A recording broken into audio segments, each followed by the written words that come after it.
नासरीन घरू वज़ीर राणा सनाउल्ला चयो आहे त चीन हर मौक़े ते पाकिस्तान जो साथ ॾिनो आहे। चीनी शहरनि जी सिक्योरिटी खे यकीनी बणायो वेंदो।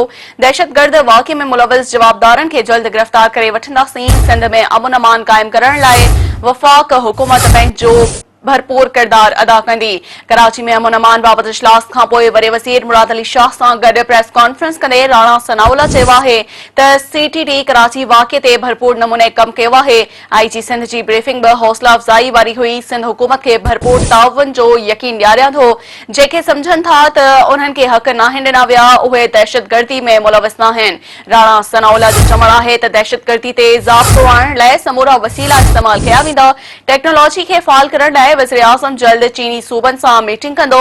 मुजो ऐं आसिफ ज़रदारी जो नालो ECL मां नाहे निकितो। नाज़रीन अवां खे हिकु भेरो ॿीहर ॿुधाईंदा हलूं त घरू वज़ीर राणा सनाउल्ला चयो आहे त चीन हर मौक़े ते पाकिस्तान जो साथ ॾिनो आहे। चीनी शहरनि जी सिक्योरिटी खे यकीनी बणायो वेंदो। दहशतगर्द वाक़े में मुलविस जवाबदारनि खे जल्द गिरफ़्तार करे वठंदासीं। सिंध में अमन अमान क़ाइम करण लाइ वफ़ाक़ी हुकूमत पंहिंजो भरपूर किरदार अदा कंदी। कराची में अमन अमान बाबति इजलास खां पोइ वॾे वज़ीर मुराद अली शाह सां गॾु प्रेस कॉन्फ्रेंस कंदे राणा सनाउल्ला चयो आहे त सीटीटी कराची वाक़े ते भरपूर नमूने कमु कयो आहे। आईजी सिंध जी ब्रीफिंग बि हौसला अफ़ज़ाई वारी हुई। सिंध हुकूमत खे भरपूर ताउन जो यकीन ॾियारियां थो। जेके सम्झनि था त उन्हनि खे हक़ नाहिनि ॾिना विया उहे दहशतगर्दी में मुलविस नाहिनि। राणा सनाउल्ला जो चवणु आहे त दहशतगर्दी ते ज़ाब्तो आणण लाइ समूरा वसीला इस्तेमाल कया वेंदा। टेक्नोलॉजी खे फ़ाल करण लाइ वज़ीर आज़म जल्द चीनी सूबनि सां मीटिंग कंदो।